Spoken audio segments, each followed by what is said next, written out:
सत श्री अकाल। India plus USA देख रहे सारे दर्शकों का मैं अमनप्रीत कौर स्वागत करती हाँ। पंजाब च कांग्रेसी नेता तो टॉयलेट चोरी ਲਈ ਹੋਈ FIR। ਇੱਕੋ ਘਰੋਂ ਉੱਠੀਆਂ ਤਿੰਨ ਅਰਥੀਆਂ, ਪੁੱਤਰ ਮਗਰੋਂ ਮਾਂ ਤੇ ਧੀ ਨੇ ਤੋੜਿਆ ਦਮ। ਪਿੰਡ ਬਹੁਪੁਰ ਵਿੱਚ ਕਬਜ਼ਾ ਛੁਡਾਣਗੇ ਪ੍ਰਸ਼ਾਸਨ ਤੇ ਕਿਸਾਨ ਹੋਏ ਆਮਨੋ ਸਾਹਮਣੇ। ਨਸ਼ੇੜੀਆਂ ਨੇ ਟਾਵਰ ਦੇ ਐਂਗਲ ਵਿੱਚ 30 ਪਿੰਡਾਂ ਦੀ ਬਿਜਲੀ ਹੋਈ ਬੰਦ। योगी आदित्यनाथ ने ई विधान का किया उद्घाटन।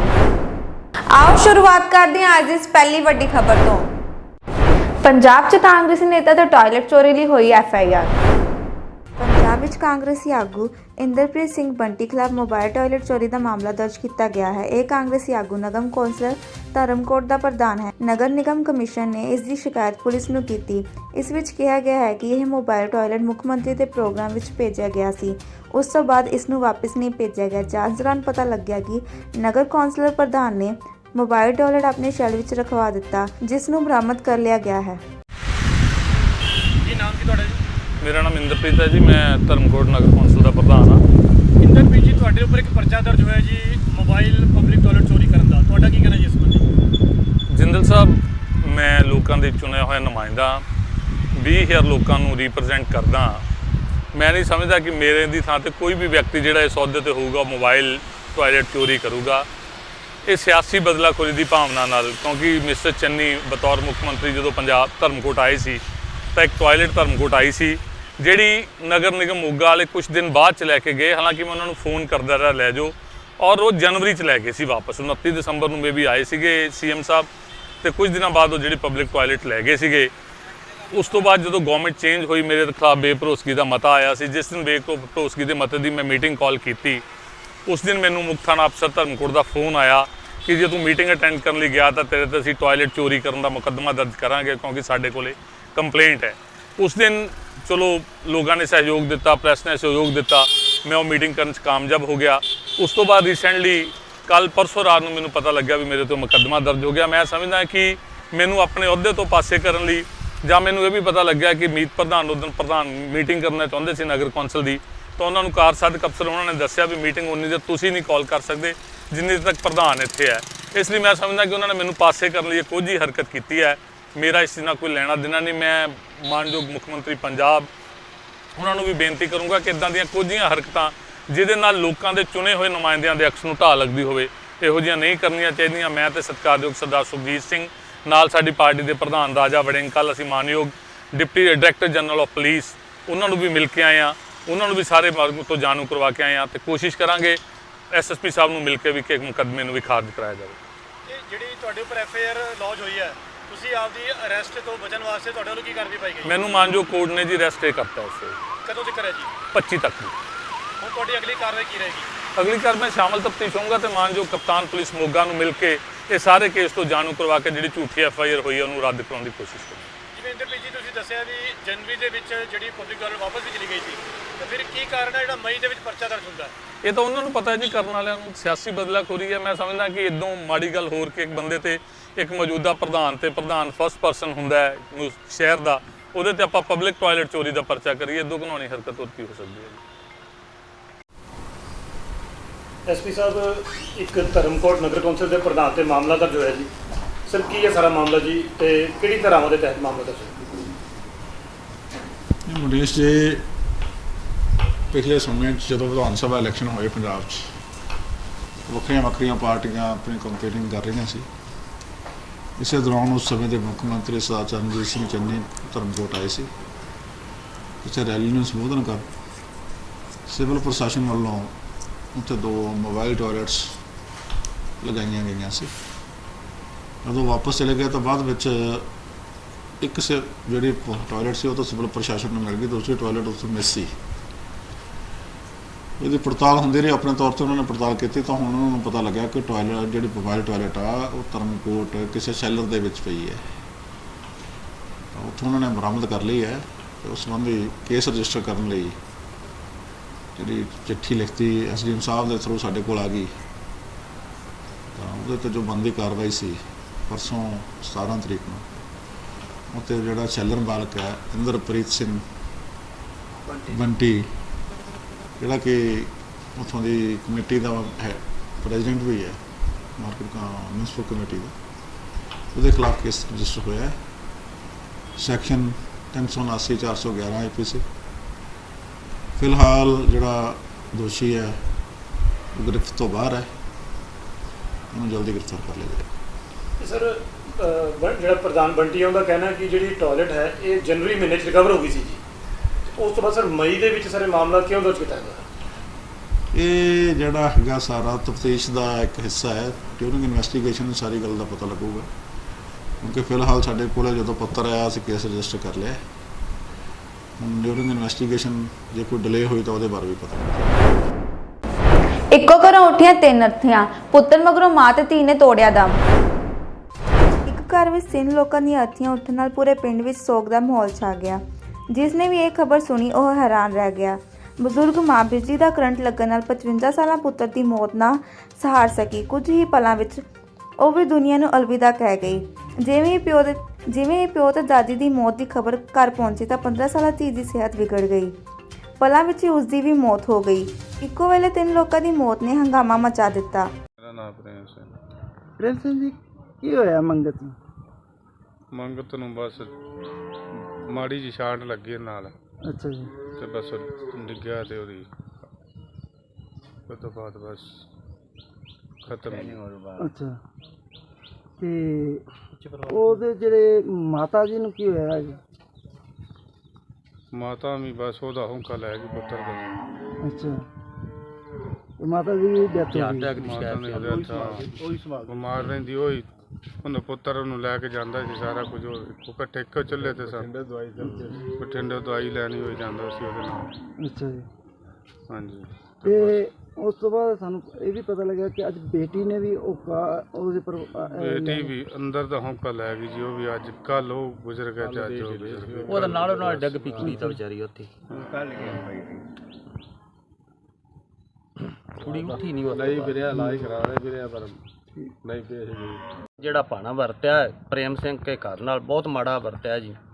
ਤੇ ਇੱਕ ਪੁੱਤਰ, ਇੱਕ ਮਾਤਾ, ਇੱਕ ਲੜਕੀ, ਉਸ ਤੋਂ ਬਾਅਦ ਇੱਕ ਲੜਕਾ ਰਹਿ ਗਿਆ। ਸਰਕਾਰ ਵੱਲੋਂ ਇਹਨਾਂ ਨੂੰ ਕੋਈ ਨਾ ਕੋਈ ਸਹਾਇਤਾ ਦਿੱਤੀ ਜਾਵੇ ਜਾਂ ਮੁੰਡੇ ਨੂੰ ਨੌਕਰੀ ਦਿੱਤੀ ਜਾਵੇ। ਮੁੰਡਾ ਪੜ੍ਹਿਆ ਲਿਖਿਆ ਮੁੰਡਾ ਹੈ।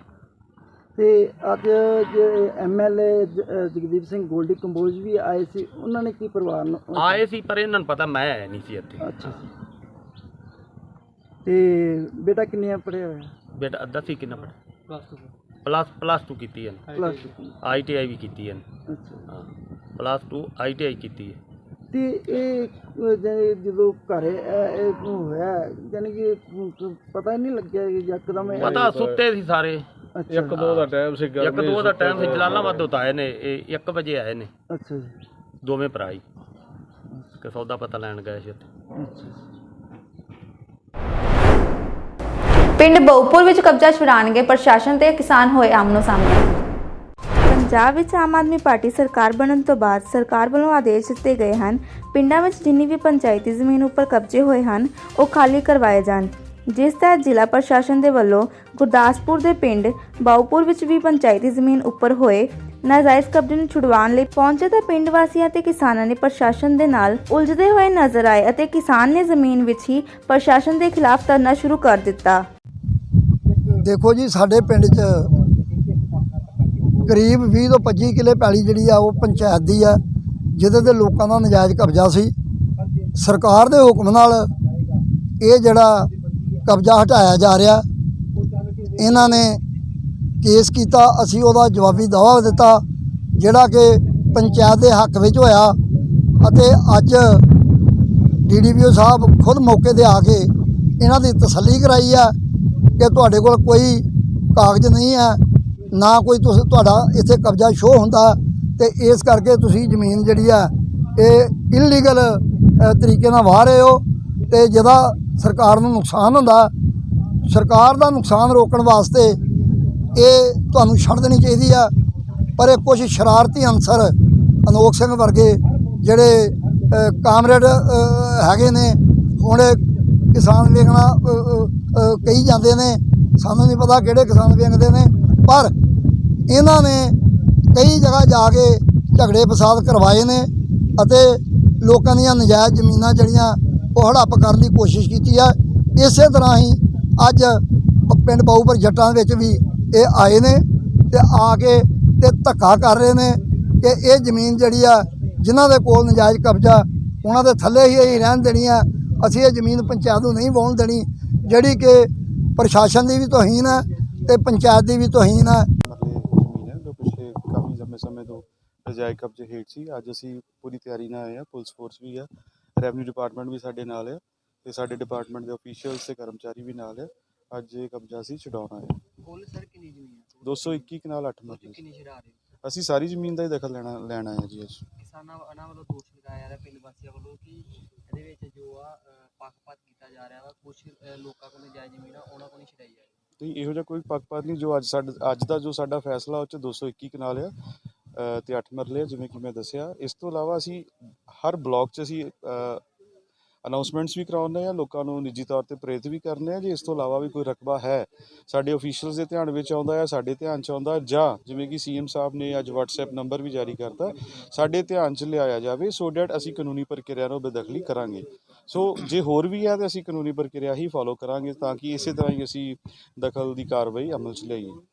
ਪਿੰਡ ਵਾਸੀਆਂ ਵੱਲੋਂ ਕਿਹਾ ਜਾ ਰਿਹਾ ਕਿ ਸਰਪੰਚ ਕੋਲ ਵੀ ਕੋਈ ਨਜਾਇਜ਼ ਜ਼ਮੀਨ ਹੈਗੀ ਆ ਤੇ ਉਹਦੇ ਤੇ ਕੋਈ ਕਾਰਵਾਈ। ਵੇਖੋ ਜੀ, ਜੇ ਸਰਪੰਚ ਸਾਹਿਬ ਨੇ ਹੁਣ ਤੇ ਮੇਰੇ ਸਾਹਮਣੇ ਇਹ ਕਿਹਾ ਸੀ ਕਿ ਮੇਰੇ ਕੋਲ ਹੈ ਨਹੀਂ ਹੈ, ਜੇ ਨਿਕਲਦੀ ਹੈ ਤਾਂ ਸ਼ੁਰੂਆਤ ਮੇਰੇ ਤੋਂ ਕਰੋ, ਜੋ ਕਿ ਬਹੁਤ ਵਧੀਆ ਚੀਜ਼ ਹੈ, ਵਧੀਆ ਗੱਲ ਹੈ।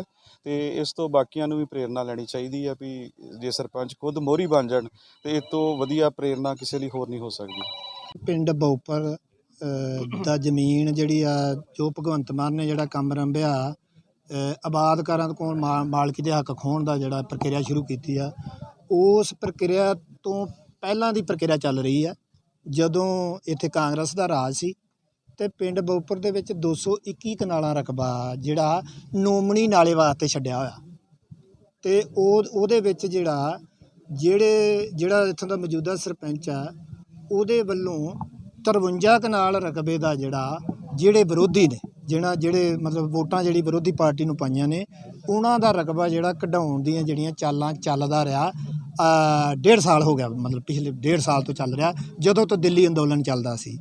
ਉਹਦੇ ਵਿੱਚ ਅਸੀਂ ਜਿਹੜਾ ਪਿਛਲੇ ਸਾਲ ਮਤਲਬ ਜਦੋਂ ਇਹ ਪੈਲੀ ਵਹਾ ਕੇ ਤੇ ਆਪਾਂ ਜਿਹੜਾ ਇਹਦਾ ਕਣਕ ਬਜਾਈ ਸੀ, ਉਹਨਾਂ ਦੀ ਰੋਕ ਦਿੱਤੀ ਗਈ ਵੀ ਤੁਸੀਂ ਪਰਚੀਆਂ ਕਟਾਓ। ਜਦੋਂ ਕਿ ਸਰਪੰਚ ਕੋਲ ਵੀ ਮਤਲਬ 3.5 ਕੋਈ ਤਾਂ 5 ਕਹੀ ਜਾਂਦਾ, ਕੋਈ 3, ਚਲੋ 3-4 ਕਿੱਲੇ ਜ਼ਮੀਨ ਜਿਹੜੀ ਆ ਉਹਦੇ ਕੋਲ ਵੀ ਵਗਦੀ ਆ ਤੇ 170 ਕਿੱਲੇ ਰਕਬਾ ਜਿਹੜਾ ਹੋਰ ਉਹਦੇ ਲਗਾਉਂਦਿਆਂ ਕੋਲ। ਸੋ ਉਹਦੇ ਵੱਲ ਜਿਹੜਾ ਕੋਈ ਧਿਆਨ ਨਹੀਂ ਦਿੱਤਾ ਜਾ ਰਿਹਾ। ਭਗਵੰਤ ਮਾਨ ਦੀ ਆੜ ਦੇ ਵਿੱਚ ਇਹ ਫਿਰ ਦੁਬਾਰਾ ਇਹ ਕਿਸਾਨ ਨੇ ਜਿਹੜੇ ਸਾਡੇ ਉਹਨਾਂ ਨੂੰ ਤੰਗ ਪਰੇਸ਼ਾਨ ਕਰਕੇ ਉਹ ਮਤਲਬ ਉਹ ਮੰਨ ਨਹੀਂ ਰਿਹਾ। ਉਹ ਕਹਿੰਦਾ ਵੀ ਜੋ ਮੈਂ ਫੈਸਲਾ ਕੀਤਾ ਉਹ ਲਾਗੂ ਕਰਨਾ, ਜੋ ਕਿ DDPO ਕੋਲ ਇਹਨੇ ਫੈਸਲਾ ਜਿਹੜਾ ਸਿਆਸੀ ਸ਼ਹਿਰ ਦੇ ਉੱਤੇ ਆਪਣਾ ਕਰਾ ਲਿਆ ਉਹਨਾਂ ਨੇ, ਕਿਉਂਕਿ ਕਰਦੀਆਂ ਸਰਕਾਰਾਂ ਕਰਦੀਆਂ ਨੇ। ਪਰ ਅਸੀਂ ਇਹਦਾ ਵਿਰੋਧ ਕਰਦੇ ਹਾਂ ਕਿ ਇਹਨਾਂ ਨੂੰ ਕਿਉਂ ਬੇਦਖਲ ਕੀਤਾ ਜਾਂਦਾ, ਜਦੋਂ ਕਿ ਇਹਨਾਂ ਕੋਲ ਕਿੱਲਾ ਮਤਲਬ 9 ਪਰਿਵਾਰ ਨੇ ਤੇ 8 ਕਿੱਲੇ ਜ਼ਮੀਨ ਆ। ਤੁਸੀਂ ਉਹਨੂੰ ਡਿਵਾਈਡ ਕਰ ਲਓ ਕਿੰਨੀ ਬਣਦੀ ਆ।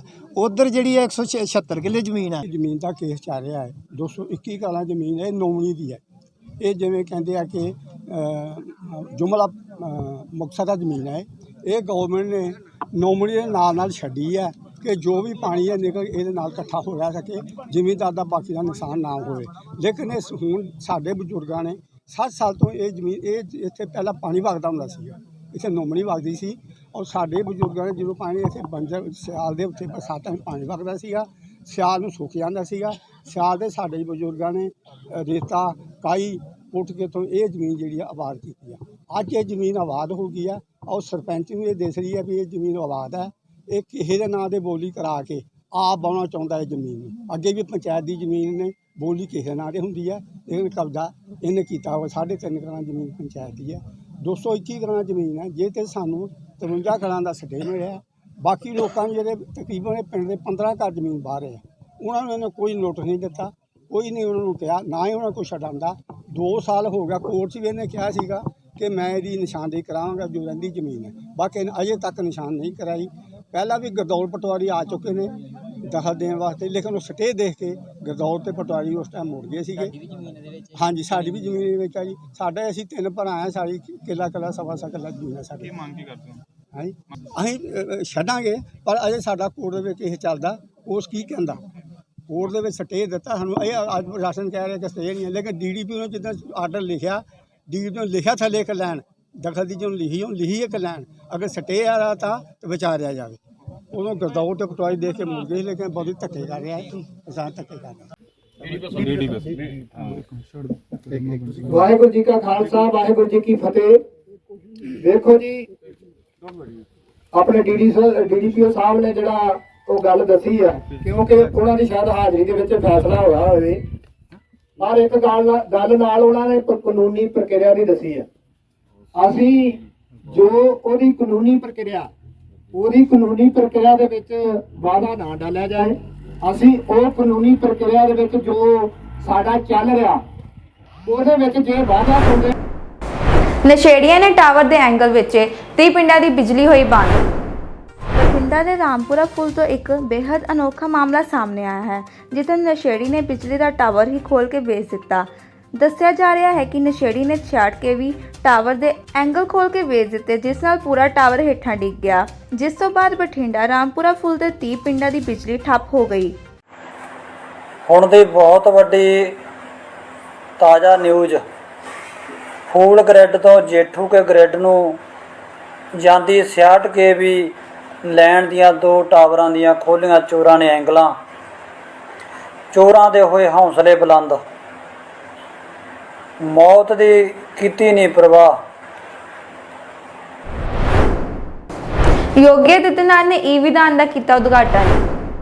ਦੇਸ਼ ਭਰ ਵਿੱਚ ਡਿਜੀਟਲ ਇੰਡੀਆ ਤਹਿਤ ਕਈ ਰਾਜਾਂ ਦੀਆਂ ਸਰਕਾਰਾਂ ਲਗਾਤਾਰ ਵੱਖ-ਵੱਖ ਕਦਮ ਚੁੱਕ ਰਹੀਆਂ ਹਨ। ਇਸ ਕੜੀ ਵਿੱਚ ਉੱਤਰ ਪ੍ਰਦੇਸ਼ ਦੀ ਯੋਗੀ ਸਰਕਾਰ ਨੇ ਵੀ ਵਾਤਾਵਰਣ ਸੁਰੱਖਿਆ ਨੂੰ ਉਤਸ਼ਾਹਿਤ ਕਰਦੇ ਹੋਏ यूपी विधान सभा ਨੂੰ पेपर रहित बनाने का ऐलान किया है। विधान कार्यक्रम के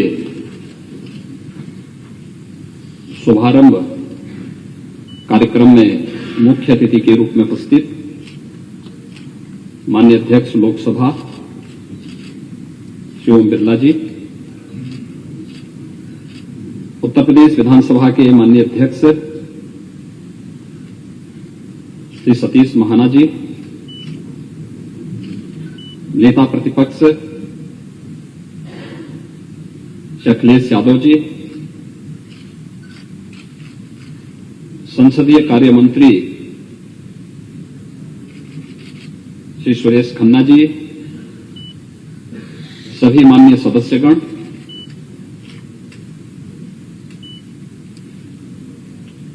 उत्तर प्रदेश विधानसभा के सभी नवनिर्वाचित माननीय सदस्यों के प्रबोधन प्रशिक्षण के लिए आयोजित इस विशेष कार्यक्रम में और ई विधान कार्यक्रम के शुभारंभ के इस आयोजन में मैं माननीय अध्यक्ष लोकसभा श्री ओम बिरला जी का, आप सभी माननीय सदस्यों की ओर से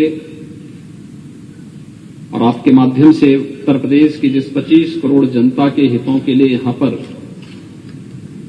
चिंतन मनन के कार्यक्रम चलने हैं, उन सब की ओर से हृदय से स्वागत करता हूं, अभिनंदन करता हूं।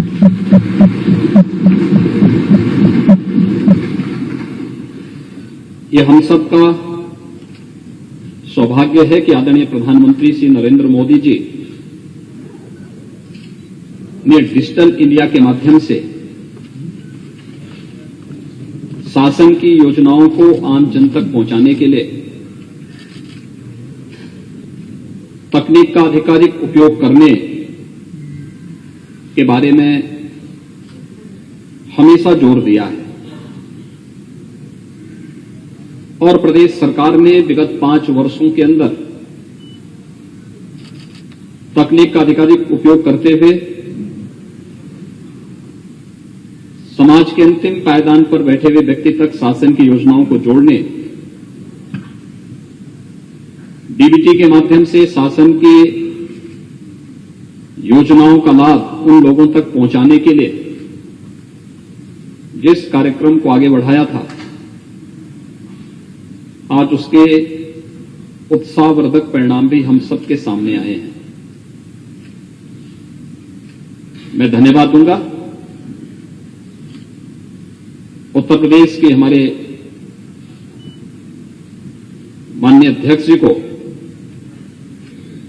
जिन्होंने आदरणीय प्रधानमंत्री जी के डिजिटल इंडिया के इस कार्यक्रम को वन नेशन वन एप्लीकेशन की भावना को चरितार्थ करते हुए नेशनल ई विधान एप्लीकेशन का आज यहां पर माननीय अध्यक्ष लोकसभा के कर कमलों से शुभारंभ किया है। वास्तव में उत्तर प्रदेश विधानसभा में निर्वाचित आप सभी माननीय सदस्यगण सौभाग्यशाली हैं कि दुनिया की सबसे बड़ी विधानसभा में आप सब एक निर्वाचित सदस्य के रूप में प्रदेश की 25 करोड़ जनता की भावनाओं का प्रतिनिधित्व करते हैं। शासन की बनने वाली योजनाओं के बारे में और शासन के द्वारा बनाई गई योजनाओं को उन तक पहुंचाने के लिए आपकी बड़ी भूमिका होती है और मुझे प्रसन्नता है कि अन्य दिनों में भले ही हम लोग अलग अलग तरीके से अपनी बात कहते हों, लेकिन ई विधान कार्यक्रम शुभारंभ के अवसर पर माननीय लोकसभा के अध्यक्ष जी स्वयं यहां पर पधारे हैं और नेता प्रतिपक्ष अखिलेश यादव जी भी इस कार्यक्रम में यहां पर उपस्थित होकर के इस अभियान के शुभारंभ के अवसर पर अपनी शुभेच्छा भी दिए हैं और इस कार्यक्रम को आगे बढ़ाने के लिए अपना सकारात्मक योगदान भी दे रहे हैं। मैं इसके लिए उन्हें हृदय से धन्यवाद दूंगा। वे यहां पर आए हैं और उन्होंने इस कार्यक्रम की सराहना की है। विश्वास व्यक्त करते हैं कि विधानसभा की कार्रवाई को इस सकारात्मक भाव के साथ आगे बढ़ाने के लिए और इस तकनीक का अधिकाधिक उपयोग करते हुए हम उत्तर प्रदेश की 25 करोड़ जनता के हितों के संवर्धन के लिए सभी लोग मिलकर के कार्य कर पाएंगे, क्योंकि विपक्ष के द्वारा उठाए जाने वाले प्रश्न आलोचनात्मक जरूर होते हैं, लेकिन बहुत बार उन आलोचनात्मक और अगर वह तथ्यपरक आलोचना है तो बहुत सारे कार्यों को भी सजगता के साथ और सुलभता के साथ आम जनमानस तक पहुंचाने में मदद करते हैं। और इस दिशा से सत्ता पक्ष और विपक्ष मिलकर के अगर 25 करोड़ जनता के हितों के लिए कार्य करने के लिए प्रतिबद्ध हों तो बहुत सारी समस्याओं का समाधान स्वतःस्फूर्त भाव के साथ होता हुआ दिखाई देता है। और इसलिए मैं धन्यवाद दूंगा उन्हें कि आज उन्होंने इस मंच के साथ शेयर करके अपने आप को ई विधान के साथ जोड़ने का कार्य किया है। उत्तर प्रदेश में विगत 5 वर्ष के अंदर अनेक कार्यक्रम हुए। हमने 2 वर्ष पहले ही पेपरलेस बजट भी इसी माननीय सदन में हमारी सरकार ने प्रस्तुत किया था और उस समय भी मैंने माननीय सदस्यों के मन की इस पीड़ा को देखा था कि वास्तव में हम लोग क्या वन नेशन वन एप्लीकेशन के आदरणीय प्रधानमंत्री जी के उस विजन के अनुरूप इस कार्यक्रम को आगे बढ़ा पाएंगे। और मैं धन्यवाद दूंगा कि आज वह सपना साकार हुआ है जब नेशनल ई विधान एप्लीकेशन के साथ ही हमारी पूरी की पूरी ये विधानसभा ई विधान के रूप में बदल करके माननीय सदस्यों के कार्य को और भी सहज और सरल बना दी है। अब आपको बहुत मोटा बैग लेकर के आने की आवश्यकता नहीं पड़ेगी। बहुत बार होता था कि माननीय सदस्य जब सदन में आते थे तो अपने एक सहायक को साथ में लेकर के चलते थे और बहुत बार तो इस बात को लेकर के सुरक्षा कर्मियों के साथ उनकी बकझक होती थी कि साहब मेरा बैग लेकर के अंदर तक मेरा सहायक आए।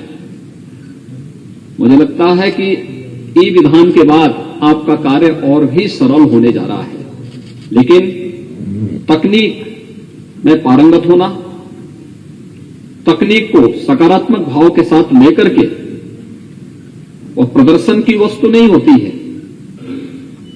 तकनीक को आम जनमानस के कल्याण के लिए, लोक कल्याण के लिए उपयोगी बनाने के लिए उसका प्रशिक्षण और फिर उसका अधिकाधिक सदुपयोग हम कैसे कर सकते हैं, इस दिशा में अगर हम सकारात्मक भाव के साथ कार्य करेंगे, इसके अच्छे परिणाम सामने आएंगे और एक स्वस्थ चर्चा परिचर्चा को आगे बढ़ाने में भी हमें मदद मिलेगी।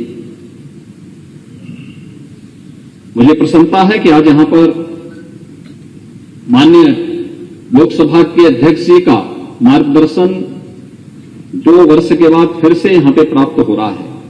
जनवरी 2020 में आप यहां पर एक कार्यक्रम के विषय इसी सदन में संबोधित करने के लिए आए थे, जब तमाम विधानमंडलों से जुड़े हुए माननीय पदाधिकारी और स्पीकर से यहां पर उपस्थित होकर के कैसे हमें संसदीय कार्य प्रणाली को और भी मजबूत बनाना है, इस दिशा में एक स्वस्थ परिचर्चा को आगे बढ़ाने का कार्य हुआ था।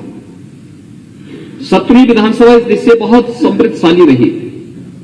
यद्यपि 2 वर्ष का कार्यकाल हम लोगों का वैश्विक महामारी कोरोना से जूझते हुए उसके प्रबंधन में व्यतीत हुआ, लेकिन उस संकट के दौर में भी, चुनौतियों के बीच में भी कैसे रास्ता बनाया जाना चाहिए, प्रधानमंत्री जी के मार्गदर्शन में, उनके नेतृत्व में न केवल सरकार ने बल्कि विधानसभा ने भी अपने कोई सत्र बाधित नहीं होने दिया। हां, ये जरूर रहा कि हम लोग जो सदन की स्ट्रेंथ थी उतने मान्य सदस्यों को एक साथ यहां नहीं बिठा पाते थे।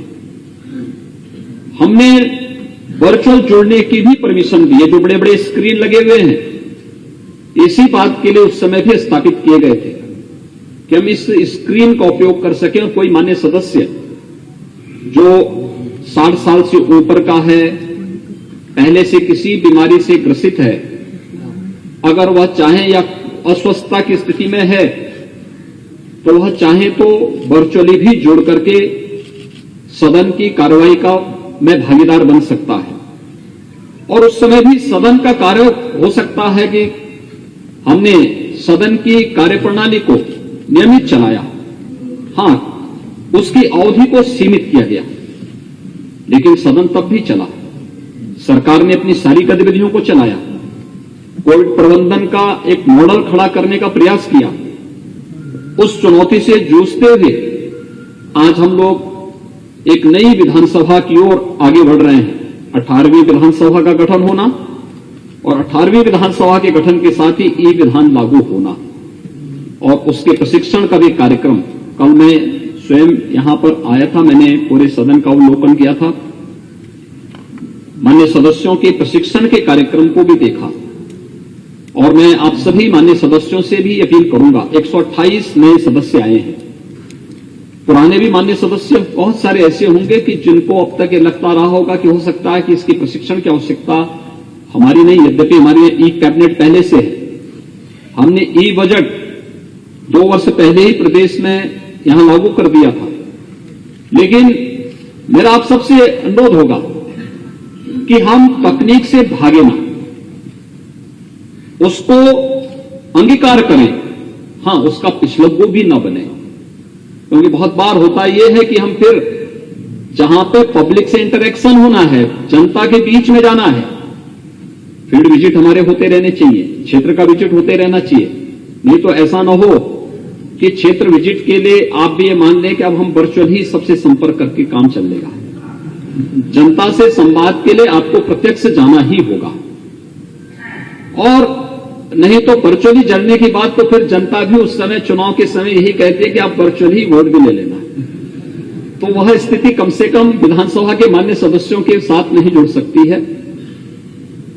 हम उसके पिछलग्गू न बने, लेकिन हां, अपनी सुविधा के लिए, प्रदेश के विकास के लिए और 25 करोड़ लोगों के जीवन में व्यापक परिवर्तन करने के लिए तकनीक का अधिकाधिक उपयोग अगर हम करना प्रारंभ कर देंगे तो कोई कारण नहीं कि उत्तर प्रदेश आज जिस दिशा में बढ़ा है, एक जो नया विश्वास उत्तर प्रदेश की जनता ने आप सब में व्यक्त किया है।